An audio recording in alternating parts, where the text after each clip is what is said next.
Muy bien, la semana pasada, hermanos, empezamos a hablar sobre las marcas de una iglesia saludable. Dijimos que hay iglesias verdaderas, iglesias falsas, y dentro de las iglesias verdaderas, hay algunas marcas que nos ayudan a saber qué tan limpias o puras o sanas pueden llegar a ser algunas de estas iglesias que son verdaderas. No necesariamente hablar de iglesias falsas implica que las verdaderas están completamente bien. Hay iglesias verdaderas que no están del todo bien, del todo sanas. Y por eso decíamos que es importante tener estas marcas en nuestra congregación, meditarlas, revisarlas. Y hablamos de 9 marcas que se han propuesto para que las iglesias examinen su propia vida eclesiástica y así puedan fomentar una salud indispensable para aquellos que desean transmitir el mensaje de parte de Dios y ser testigos del Señor Jesucristo. Hemos dicho hasta ahora, hermanos, que las primeras marcas son una predicación expositiva y hablamos de una manera de introducirnos a la palabra de Dios más que una manera de exponerla como tal, una manera de hacer trabajo exegético en la predicación expositiva. Hablamos también de la teología bíblica y hablamos en este sentido de la teología bíblica como aquella enseñanza limpia y pura de la palabra que debe mantenerse fiel en la congregación. Todas las iglesias deben procurar que la enseñanza pura de la palabra en aquellos temas cruciales se mantengan inalterados en la iglesia. Y a eso hablamos de una teología bíblica más que de una teología personal. También hablamos del entendimiento bíblico del evangelio y de la conversión. Es decir, que cada iglesia que desea ser sana para representar a Cristo debe entender qué es el evangelio, cuáles son las partes que componen el evangelio y poderlo compartir con otros de manera clara, sencilla, sin quitar ningún punto del evangelio.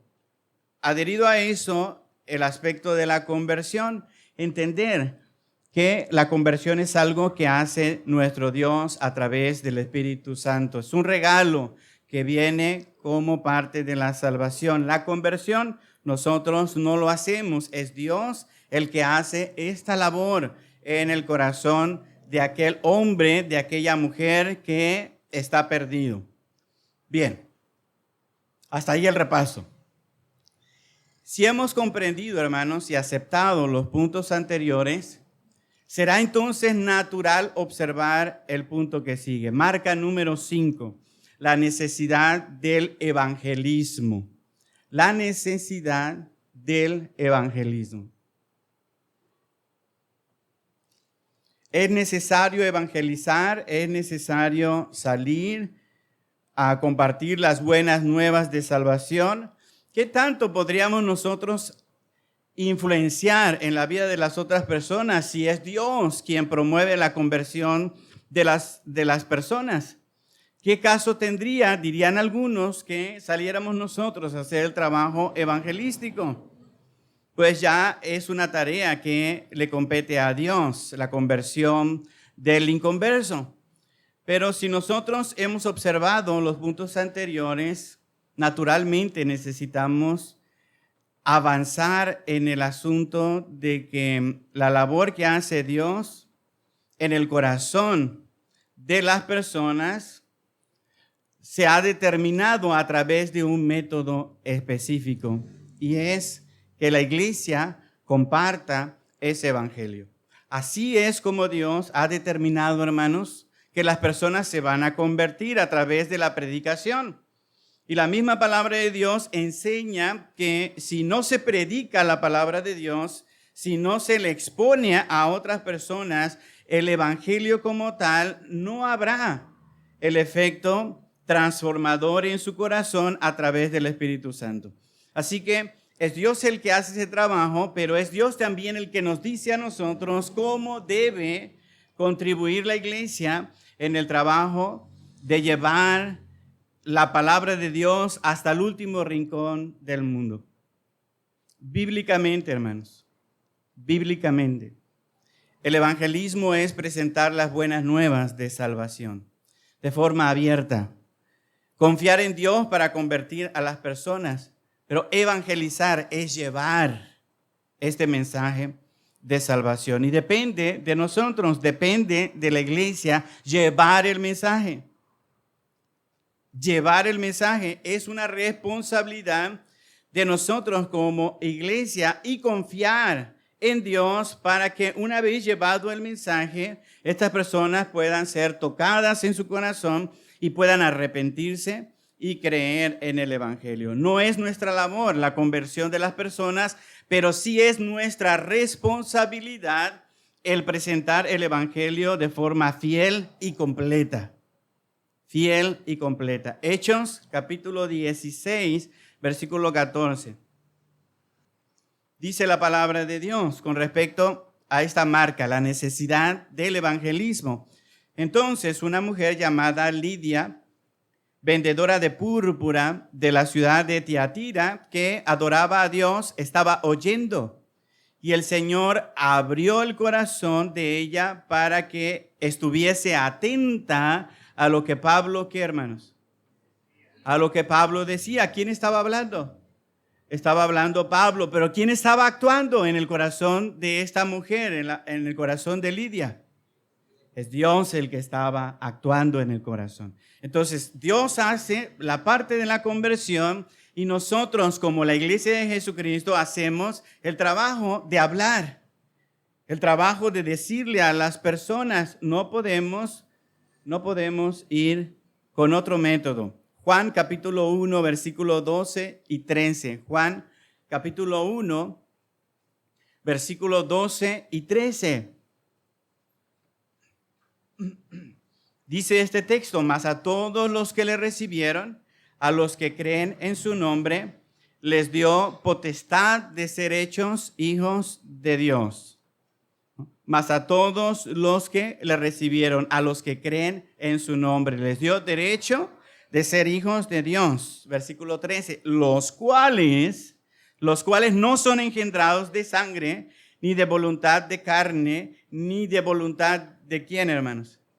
De varón, sino de Dios. Sino de Dios.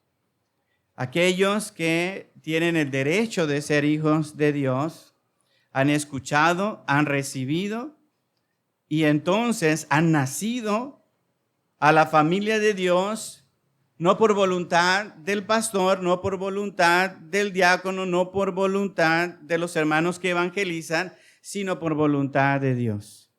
Quisiéramos, hermanos, que mucha gente aceptara a Cristo como su Señor y Salvador. Cuando tenemos hijos que no son convertidos, cuando tenemos padre, madre, que no han aceptado a Cristo como su Señor y Salvador, cuando tenemos parientes o amigos del corazón, porque algunos de nosotros tenemos amigos del corazón muy cercanos a nosotros, pero que no conocen la palabra de Dios. Y desearíamos, hermanos, que Dios tocara su corazón, que fueran transformados, que aceptaran a Cristo, que cambiaran su vida, que tuvieran la misma esperanza que nosotros. Pero es Dios el que hace esta tarea y no debemos dejar de hacer nosotros la nuestra. No debemos dejar de hacer nosotros la nuestra. ¿Qué clase de evangelismo estamos practicando, hermanos? Esa sería la pregunta para nosotros el día de hoy. Uno que confía en nosotros, uno que confía en nuestras habilidades, un evangelismo que confía en nuestros métodos, en la cantidad de dinero que hemos invertido a la campaña o a la actividad de evangelismo, o estamos practicando un evangelismo que confía en el poder de Dios, que confía en su soberanía. Es algo que debe distinguir nuestra iglesia. ¿Se pueden forzar decisiones, hermanos? Falsas, sí. Verdaderas, no se pueden crear. Hay gente que se acerca a la iglesia, hay gente que se acerca al evangelio con ideas equivocadas y parecieran ser creyentes, pero no lo son. Tenemos que confiar en Dios, tenemos que confiar en su poder y tenemos que confiar, hermanos, en su soberanía. ¿Qué significa, hermanos? La soberanía de Dios significa que Él gobierna sobre este mundo. Y lo he dicho alguna vez, Dios gobierna sobre justos e injustos. La soberanía de Dios no puede ser hecha a un lado. Incluso los inconversos están dentro de aquellos límites de Dios. De cualquier manera que tratemos de forzar nacimientos espirituales, serán, hermanos, tan efectivos como Ezequiel tratando de juntar los huesos secos. Por nuestras propias fuerzas seremos como Ezequiel. Por nuestras propias fuerzas tratar de forzar nuevos nacimientos seremos tan efectivos como Nicodemo, tratando de nacer de nuevo por sus propios medios. ¿Es posible acaso volver a entrar en el vientre de nuestra madre y volver a nacer? No es posible.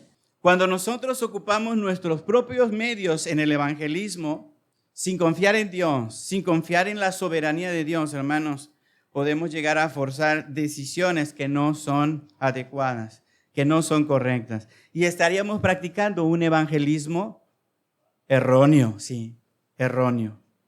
Por eso es que es importante confiar en Dios y tener esta marca en nuestra iglesia. Cuando evangelicemos, debemos decirle a la gente que esta decisión es la más valiosa de su vida y que debe hacerse con ánimo pronto.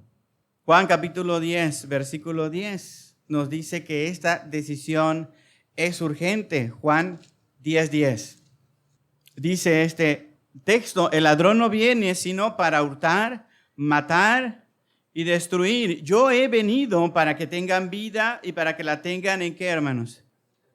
Pero está ahí un ladrón que viene para hurtar, matar y destruir. Y esa es una realidad que debemos decirle a las personas.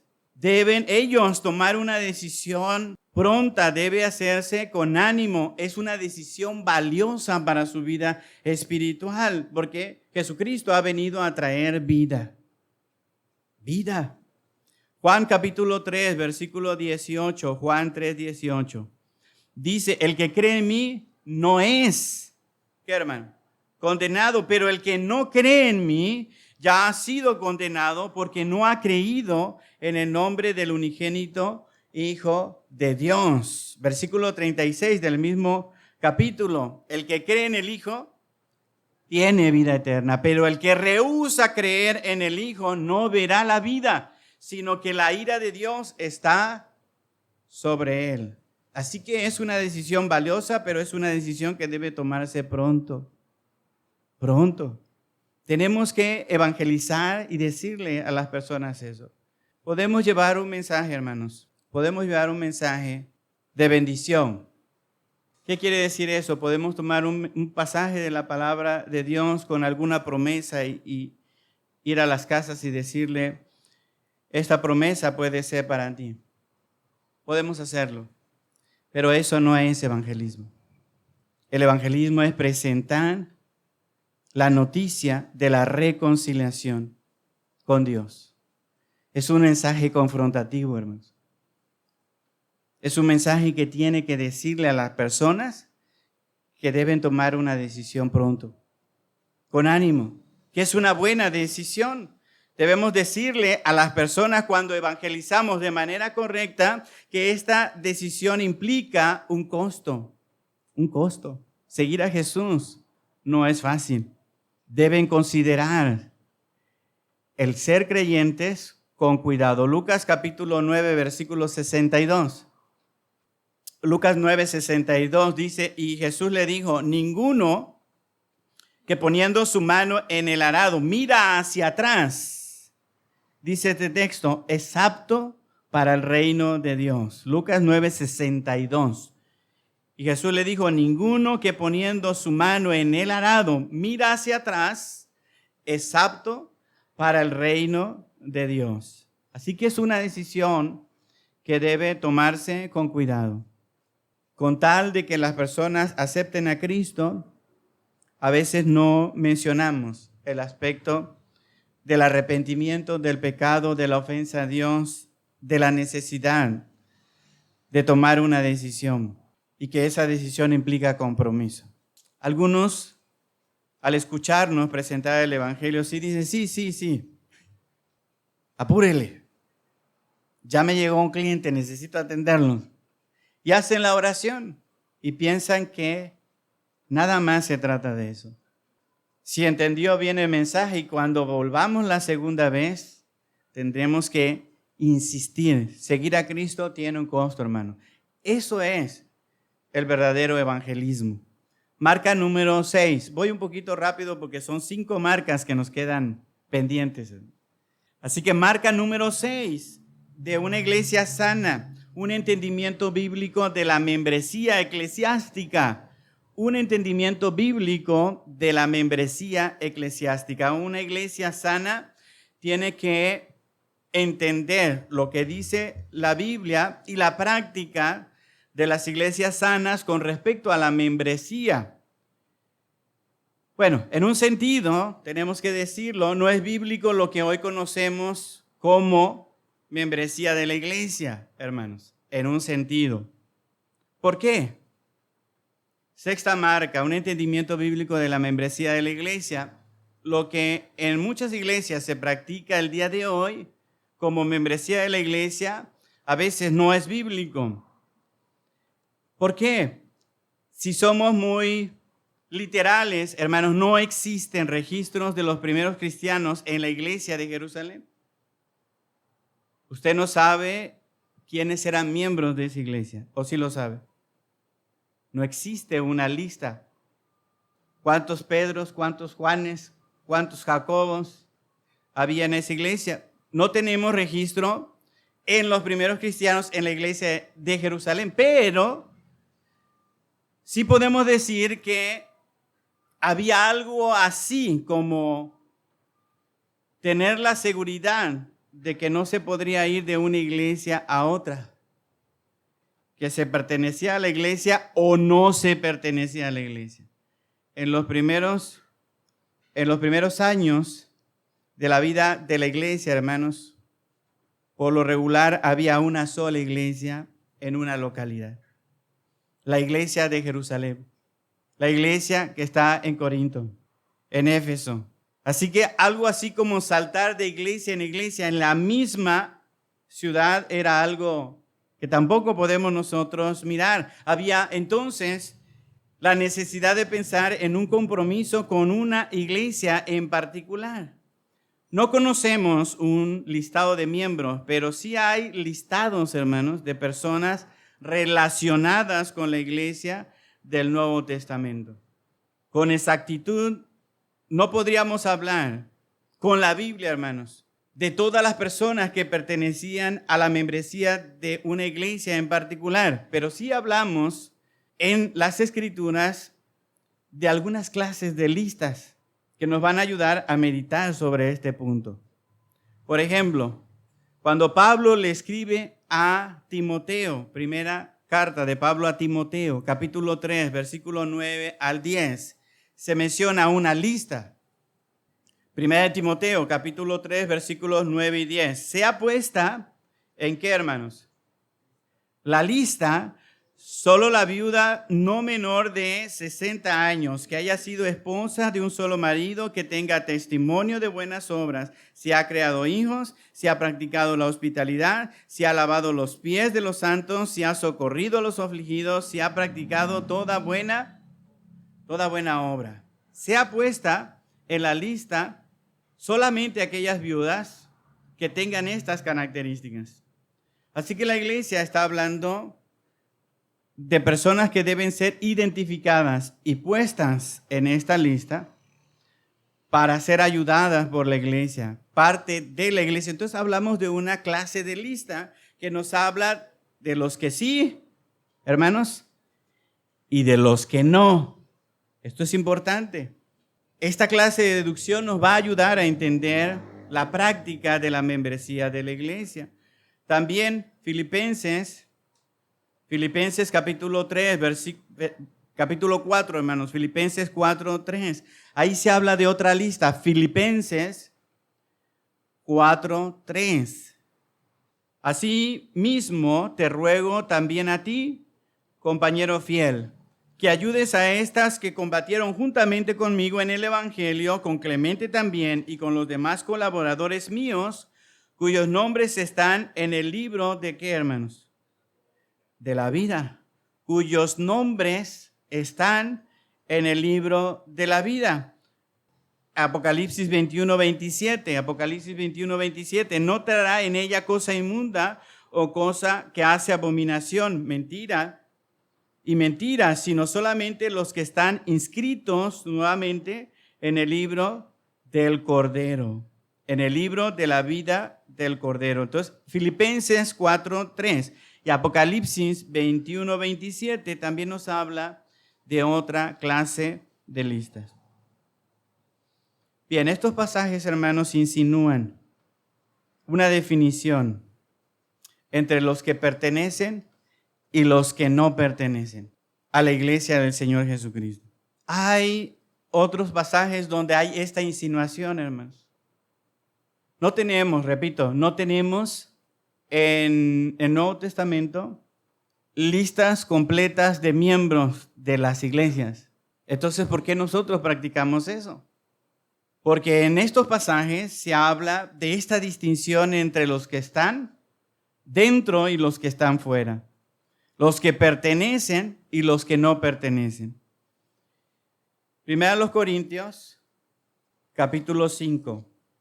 Un texto que ya hemos visto en otra circunstancia, pero que nos habla de esto, de los que están dentro y de los que están fuera. Primera a los Corintios, capítulo 5, del 1 al 13. De cierto se oye que hay entre vosotros fornicación, y tal fornicación cual ni aún se nombra entre los gentiles, tanto que alguno tiene la mujer de su padre. Y vosotros estáis envanecidos, ¿no debierais más bien haberos lamentado para que fuese quitado de en medio de vosotros el que cometió tal acción? Para que fuese, ¿qué, hermanos? Quitado de en medio de vosotros, dentro y fuera. De en medio de vosotros el que cometió tal acción. Yo ciertamente yo, como ausente en el cuerpo, pero presente en espíritu, ya como presente he juzgado al que tal cosa ha hecho. En el nombre de nuestro Señor Jesucristo, reunidos vosotros y mi espíritu con el poder de nuestro Señor Jesucristo, y el tal sea entregado ¿a quién? A Satanás para destrucción de la carne, a fin de que el espíritu sea salvo en el día del Señor. Ustedes que están dentro, a este que está practicando esto, deben entregarlo a Satanás. No es buena, versículo 6, vuestra jactancia. ¿No sabéis que un poco de levadura, qué hace, hermanos, con la masa? Contamina toda la masa, impacta en toda la masa, un poco de levadura.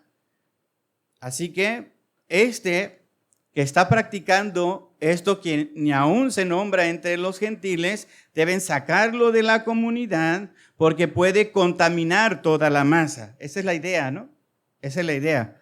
Los que están dentro con los que están fuera.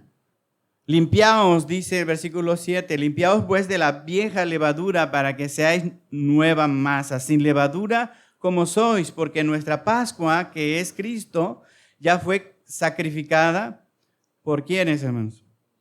Por nosotros. Así que celebremos la fiesta, no con la vieja levadura, ni con la levadura de malicia y de maldad, sino con panes sin levadura, de sinceridad y de verdad. Os he escrito por carta que no os juntéis con los fornicarios, no absolutamente con los fornicarios de este mundo, con los avaros, o con los ladrones, o con los idólatras, pues en tal caso sería necesario que... Y vea lo que dice el versículo 11, más bien os escribí que no os juntéis con ninguno que, llamándose como hermano, fuere fornicario, avaro o idólatra o maldiciente o borracho o ladrón, con el tal ni aun comáis. Dentro y fuera. Dentro y fuera. Versículo 12, porque ¿qué razón tendría yo de juzgar a los que están donde, hermano? Fuera. ¿No juzgáis vosotros a los que están dentro? Porque a los que están fuera, Dios juzgará. Quitad pues a ese perverso de entre vosotros. Debemos decirles a la iglesia, hermanos, que si bien no tenemos una lista definida de las primeras comunidades en la Biblia, sí tenemos la idea de que hay gente que es parte de la iglesia y gente que no es parte. Que hay gente que es parte de la iglesia, y esa es la parte más dura, y que no debería ser parte de la iglesia. ¿Se entiende?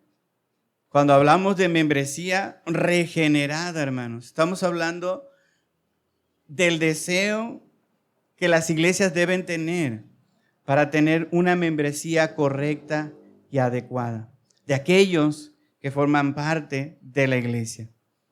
Segunda a los Corintios, hermanos. Segunda a los Corintios. Cuando hay temas como estos, delicados, complicados, necesitamos más versículos.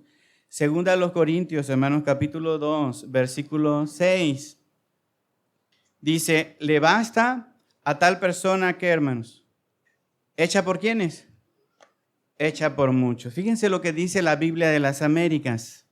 Una traducción un poquito diferente, la Biblia de las Américas. ¿Es suficiente para tal persona este castigo que le fue impuesto? ¿Por quién?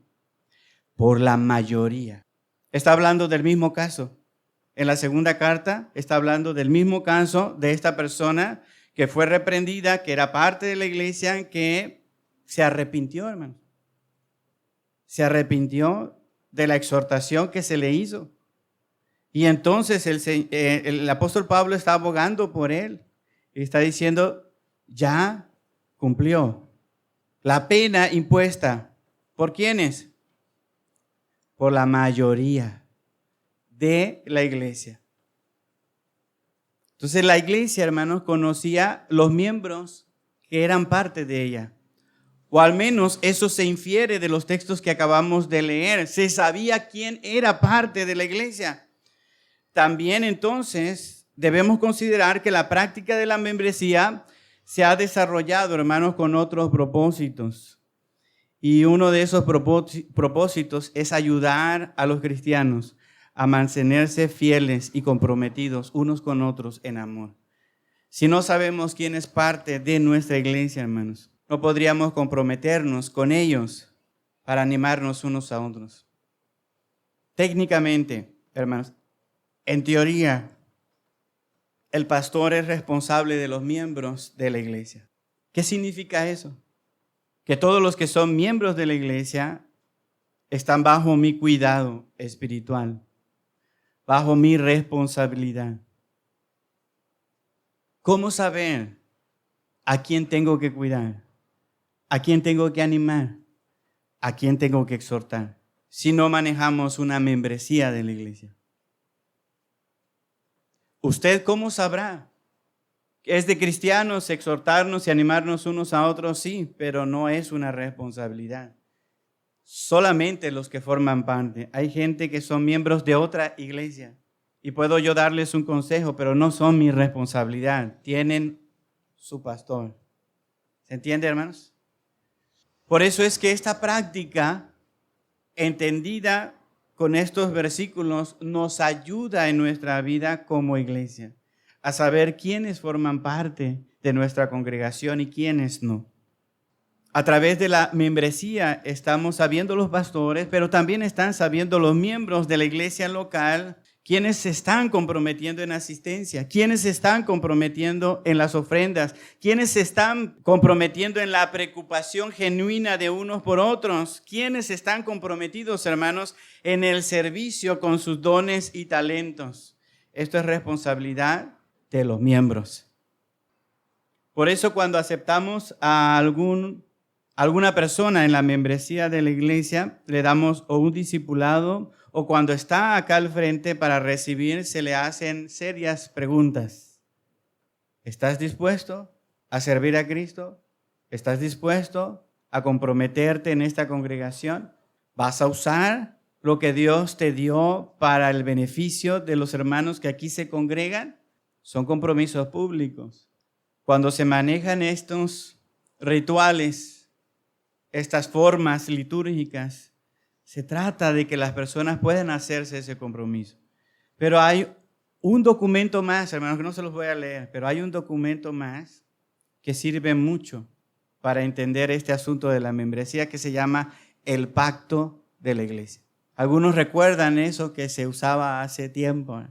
En el pacto de la iglesia, ¿qué significa? Que todos los miembros hacían pacto unos con otros delante de Dios para guardar estos aspectos importantes en la redacción de esta carta. Por ejemplo, uno de ellos decía, me comprometo a no vender bebidas alcohólicas. ¿Se acuerdan de ese pacto? Me comprometo a que si hay alguna desaveniencia con mi hermano, tratar de arreglarlo con él o con otras personas más. Me comprometo. Ese pacto de la iglesia. El pacto de la iglesia. Cuando un hermano esté en una dificultad, me comprometo a orar por él, a velar por su salud espiritual, a pedirle a Dios porque le vaya bien. La membresía, hermanos, es importante. El día de hoy muchas iglesias están sufriendo en esta marca. Iglesias en Estados Unidos que pueden llegar a unos 3,000 asistentes domingo tras domingo. Al revisar a todos estos asistentes y mirar cuáles de ellos son miembros y miembros comprometidos, el número baja significativamente. De 3,000, hermanos, de 3,000 asistentes, miembros comprometidos, 600, 500. Son muchos para nosotros, ¿verdad? Pero de 3,000. Bueno, vámonos a estadísticas más cercanas a nosotros, ¿verdad? De asistentes de 50 a 60 personas en una iglesia local, 80 a 100 en una iglesia promedio en Estados Unidos. Pero en México, 50 a 60 asistentes a la iglesia el domingo por la mañana. Solo hay 20 o 25 miembros. Hoy faltaron muchos, hermanos. Dijimos que habían, ¿qué? 39 asistentes. Bueno, hemos llegado hasta los 58, 60 asistentes. Cuando llegamos ahí, si pidiéramos levantaran la mano los miembros de la iglesia, hermanos, el número llegaría a esta realidad. Debemos orar por las personas que asisten como visitantes. Debemos orar por aquellos que son considerados amigos de la congregación. Son esos, son visitantes y son amigos de la congregación, pero no son miembros. ¿Por qué debemos orar por ellos? Para que sean parte de la iglesia local, para que tengan un lugar en la iglesia local como el cuerpo de Cristo, donde podamos crecer unos con otros en amor. Pero es que no hay lista específica de miembros en las primeras comunidades. No lo hay. Pero lo que sí vemos en la palabra de Dios es estar juntos, pertenecer, estar comprometidos unos con otros. Séptima marca. La disciplina bíblica eclesiástica. Hermanos, ¿cómo dirían por ahí? Espécimen raro el día de hoy. Esta marca, hermanos, da significado al hecho de ser miembro y por esta marca muchos el día de hoy no desean ser miembros de la iglesia por el aspecto de la disciplina bíblica eclesiástica.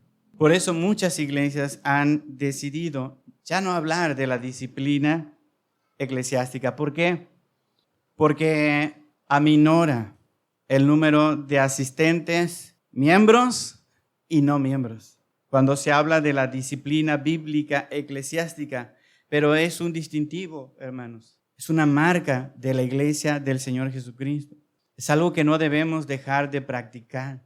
Y si quizá la hemos obviado o hemos dicho cada quien su vida, cada quien es responsable de su condición delante de Dios, no es lo que dice la palabra de Dios. Yo sé que es un tema difícil, la disciplina. Yo sé que ha habido abusos, hermanos.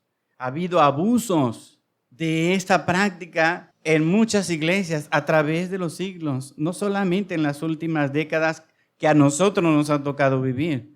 Los abusos han venido desde tiempo atrás. Pero debemos, si queremos ser una iglesia sana, hablar de este aspecto y practicar sobre todo la disciplina bíblica eclesiástica. ¿Por qué, hermanos? Génesis capítulo 1, versículo 27. Génesis 1:27, tenemos que recordar, hermanos, que el ser humano fue creado para reflejar la imagen de Dios. Para reflejar la imagen de Dios. Génesis 1:27, y creó Dios al hombre a su imagen. A imagen de Dios, ¿qué hizo, hermanos? Lo creó, varón y hembra los creó. El ser humano fue creado para reflejar la imagen de Dios. Varón y hembra los creó, así que no es extraño que cuando Dios creó a su pueblo, al pueblo de Israel, lo instruyó también, hermanos, para que fuera un reflejo de este mismo Dios. Levítico capítulo 19, versículo 2, versículo 19, 2.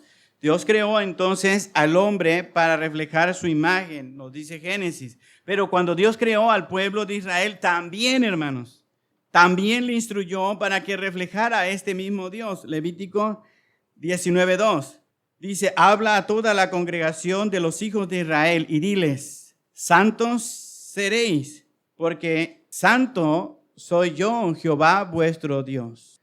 Entonces, ¿santo qué?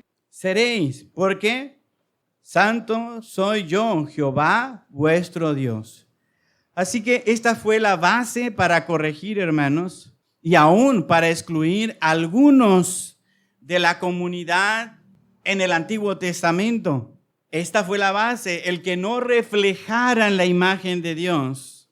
Por eso había muchos mandamientos hablando de la santidad y la pureza que el pueblo debería mantener, el pueblo de Israel. Y aquellos que no cumplían con estos mandamientos, hermanos, eran apartados. Son condiciones. En el Antiguo Testamento fue la base para corregir y aún para excluir a algunos miembros de la comunidad. Algunos tenían que ver con cuestiones sanitarias propias de estar en el desierto, que ya no están vigentes el día de hoy, pero otras cosas siguen estando vigentes del Antiguo Testamento, que tienen que ver con la clase de vida que los cristianos debemos llevar. Y sigue estando vigente. También constituyó este asunto de reflejar la imagen de Dios, hermanos, la base para la comunidad en el Nuevo Testamento. Segunda a Timoteo, hermanos, segunda carta de Pablo a Timoteo, capítulo 2. Segunda a Timoteo, capítulo 2, versículo 19 al 21. Estamos en el Nuevo Testamento. Dice, pero el fundamento de Dios está firme, teniendo este sello. Conoce el Señor a los que son, ¿quién? Suyos. Y apártese de iniquidad todo aquel que invoca el nombre de ¿quién? De Cristo. Apártese de iniquidad, de pecado, todo aquel que invoca el nombre de Cristo. Pero en una casa grande no solamente hay utensilios de oro y de plata, sino también de madera y de barro. Unos son para usos honrosos y otros para usos viles. Así que si alguno se limpia de estas cosas, será instrumento para ¿qué, hermano? Para honras. ¿Cómo? Santificado. Y además, útil al Señor y dispuesto para toda buena obra. ¿Por qué aquellos que son santificados son útiles al Señor, hermanos? Porque reflejan a Dios. Reflejan la imagen de Dios. ¿Se puede hacer esto al 100%, hermanos? No se puede hacer al 100%. Batallamos, luchamos. Pero el hecho de que no podamos cumplir al 100% no significa que debamos hacer a un lado esta realidad de ser hombres y mujeres que se van limpiando en su vida, que van tratando, hermanos, de ser instrumentos útiles para el Señor. Esta idea parece muy negativa el día de hoy. El asunto de la disciplina a través de una vivencia como miembros limpia y recta delante de Dios. Esta es una idea, hermanos, que parece muy negativa para la mente de las personas el día de hoy. Es difícil. Más bien se usa el llamado de Jesús a no juzgar a los demás como una práctica para todos nosotros, incluso para la práctica de la iglesia. La iglesia no debe juzgar. Nosotros no debemos juzgarnos unos a otros. Jesús dijo que no deberíamos juzgarnos. Incluso cuando aquella mujer fue encontrada en adulterio, el mismo Jesús le dijo, vete, no peques más, ni yo te juzgo. Y se usa en esos pasajes para decir qué responsabilidad, qué autoridad tiene la iglesia o los miembros de una iglesia para juzgar a uno de sus miembros. Hermanos, es un mal entendimiento de los pasajes que acabamos de decir. El llamado no es a no juzgar. El llamado de Jesús es a no juzgar con ligereza. A no juzgar con ligereza. Se nos llama como iglesia de Jesucristo a juzgar con justo juicio. Justo juicio. Y por eso hay procedimientos en la iglesia que deben cuidarse y protegerse para que todos sean tratados con justicia. Con justicia. Y aquí es donde nosotros debemos evitar los abusos dentro de la iglesia. Cuando alguien dentro de la iglesia no es tratado con justo juicio, estamos hablando de un abuso espiritual de la congregación o del pastor. El día de hoy es verdad, hay abusadores en las congregaciones, y me refiero a pastores, hermanos, que abusan de su estatus como ministros, como siervos del Señor para hacer mal a los hermanos. Y la iglesia debe protegerse de eso. Pero no debe dejar de hacer lo que tiene que hacer. Se nos llama a juzgar con justo juicio. Jesús dijo que debemos reprender a aquel que está en pecado. Debemos reprendernos unos a otros a causa del pecado. Y aún si es necesario hacerlo públicamente, si fuera necesario. Mateo capítulo 18, versículos 15 al 17, hermanos. Mateo capítulo 18, versículos 15 al 17. Vea lo que dice la palabra de Dios. Por tanto, si tu hermano peca contra ti, ve y repréndele estando tú y él solos. Si te oyere, has ganado a tu hermano. Si hay un pecado contra ti, ve con tu hermano y repréndele. Está diciendo el Señor Jesús. Él lo está diciendo.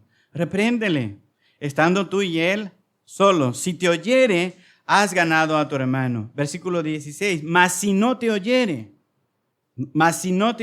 toma aún contigo a uno o dos, para que en boca de 2 o 3 testigos, ¿qué pasa, hermano? Conste toda palabra, ¿eh?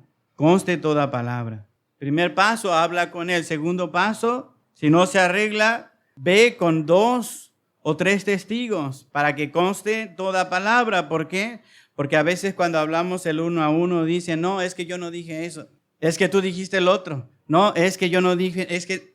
Y se empieza un problema de uno contra uno, ¿verdad? Cuando uno no está seguro de que la otra persona es cabal para respetar lo que se dijo, hermanos, es mejor llevar testigos. Aquí está en la palabra de Dios. Si ya usted quiso arreglar una vez un problema y esa persona cambió las cosas, tiene que llevar testigos para arreglar el asunto. Versículo 17, si no los oyere a ellos, entonces, ¿qué pasa, hermanos? Dilo a la iglesia. Y si no oyere a la iglesia, entonces, tenerle por gentil y ¿qué? Y publicano. Y ya hemos dicho en otra ocasión que significa gentil y publicano. No pertenece a la comunidad. No es parte de la iglesia. No se sujeta a la instrucción que la iglesia está dando con respecto a un comportamiento que está afectando a uno o dos o a un grupo de la iglesia. Lucas capítulo 17, versículo 3. Lucas 17, 3. Que son palabras del Señor Jesús. Mirad por vosotros mismos, si tu hermano pecare contra ti, repréndele. Y si se arrepintiere, ¿qué debes hacer? Perdónale. Sí, perdónale. Aunque es un tema difícil el día de hoy, aunque tenemos que batallar con la idea de que no debemos juzgar a los demás, cuando hablamos de la disciplina eclesiástica, cuando hablamos del trato entre hermanos, debemos regirnos por lo que dice la palabra de Dios. Y debemos tratar de hacerlo bien. Y si no lo hemos hecho, también, hermanos, debemos procurar mejorar. No quitar la disciplina eclesiástica. Quizá por algunos meses, quizá por algunos años hemos obviado este asunto. Pero debemos ser más fieles a la palabra. En la medida en que practicamos esto de la mejor manera, somos una iglesia más limpia, hermanos. Somos una iglesia más pura. Dios disciplina a sus hijos, ¿está de acuerdo? Dios disciplina a sus hijos. Si usted se porta mal, aunque la iglesia no sepa, aunque el pastor no sepa, y si es hijo de Dios, es probable que usted sea disciplinado directamente por Dios. Dios, hermanos, es el juez. Dios es el juez. Su juicio, hermano, el juicio de Dios nunca se equivoca. Nosotros no podemos equivocar como seres humanos, pero el juicio de Dios no se equivoca. Él sabe lo que hay en nuestro corazón. Y si no nos arrepentimos, entonces Él actuará. Dios nos disciplina a sus hijos, hermanos, con amor.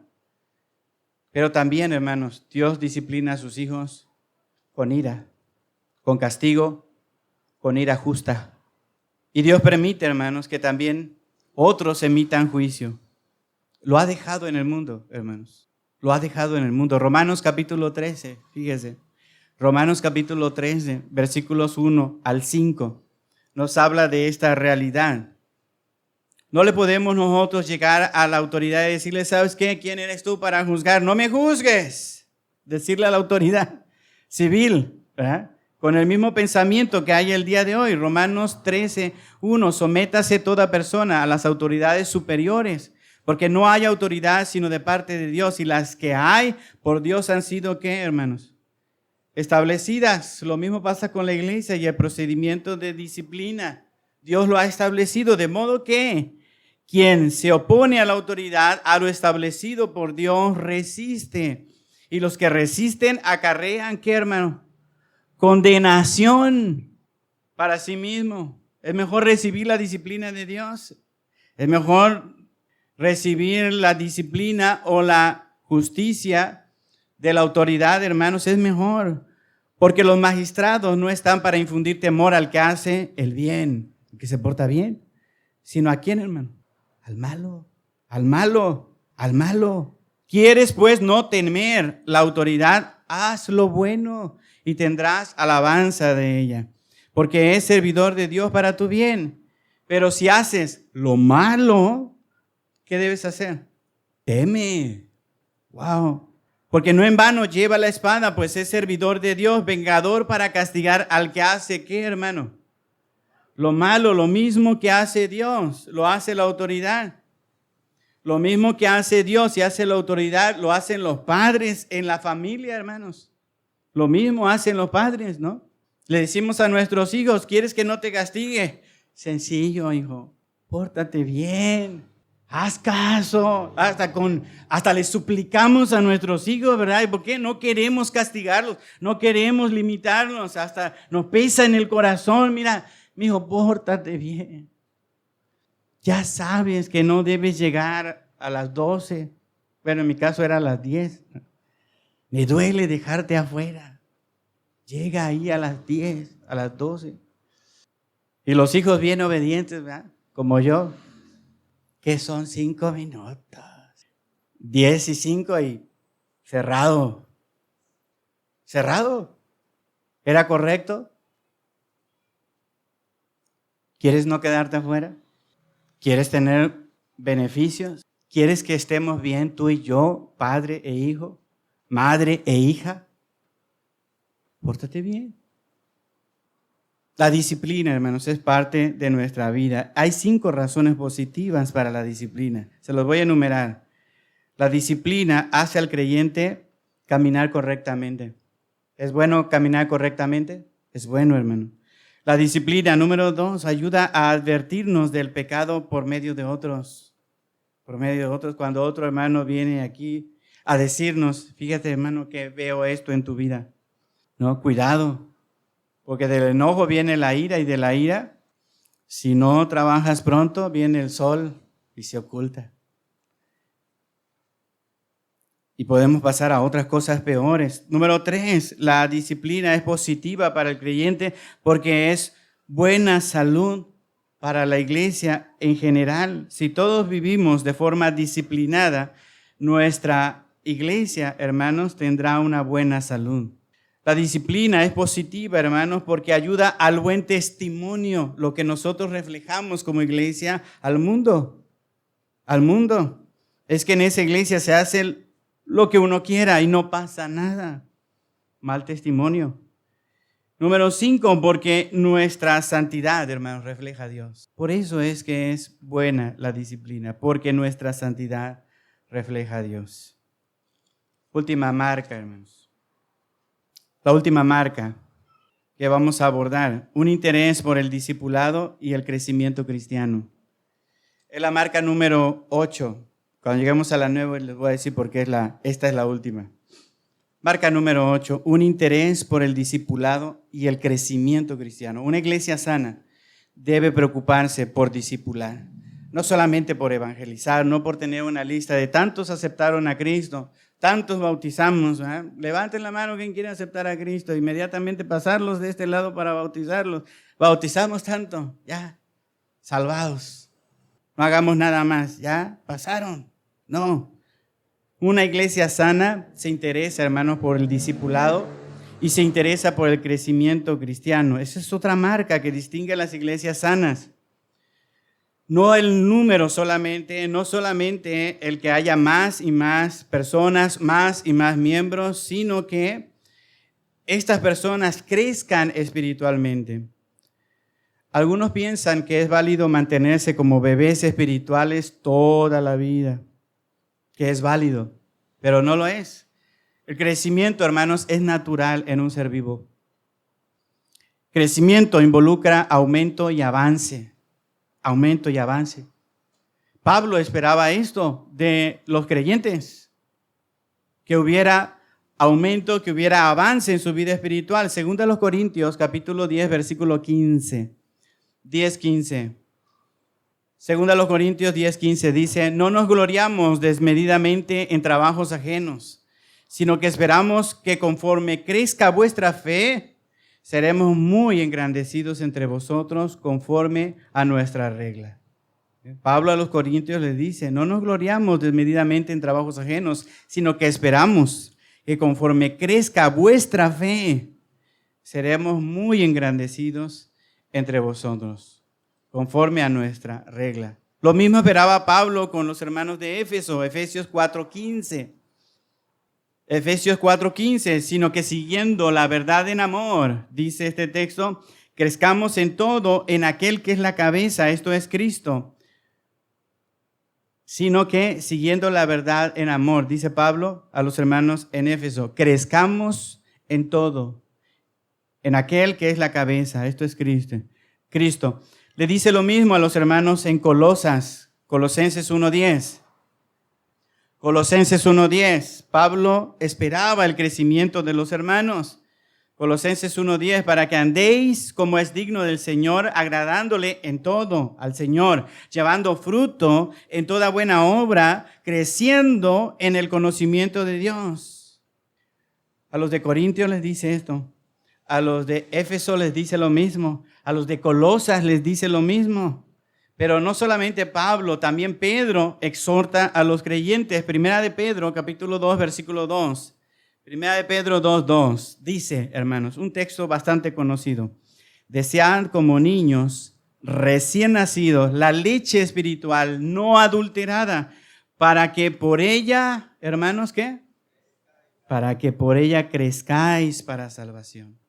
Aunque es una tendencia de los pastores el querer mirar el avance de su ministerio a través del crecimiento numérico, hermanos. a través de la asistencia dominical, a través del número de bautismos, a través de la ofrenda, a través de la membresía, hermanos, estas estadísticas se quedan cortas con el verdadero crecimiento de la iglesia.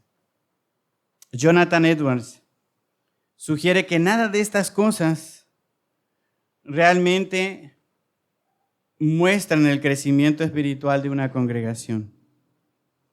Él dice que el verdadero crecimiento, Jonathan Edwards, un puritano del siglo XVII, él decía que el verdadero crecimiento espiritual es practicar este concepto bíblico y cristiano de morir al yo. Y ese es crecimiento espiritual, morir al yo. Dejar que nuestro yo, hermanos, mengüe para que alguien más tome la relevancia en nuestra vida. ¿Y quién es, hermanos? Cristo. Eso es crecimiento espiritual. ¿Qué tanto procuramos nosotros como parte de esta iglesia crecer? No numéricamente, sino espiritualmente. La última marca es el liderazgo bíblico eclesiástico. De esta marca habló el pastor Felipe cuando vino. Y su predicación tenía el título ¿Por qué la iglesia tiene pastores? Y tiene que ver con esto, hermanos. Por eso es que no voy a abundar en esta marca, porque ya se predicó. Si usted no escuchó ese mensaje, lo puede buscar en YouTube, lo subimos, este mensaje. Tiene que ver con el liderazgo de la iglesia. Una iglesia sana tiene que tener un liderazgo bíblico, donde hay más de un solo pastor, donde hay hombres maduros que toman responsabilidades en ciertas áreas para guiar a la iglesia. En otras predicaciones quizá vamos a abordar algo de eso.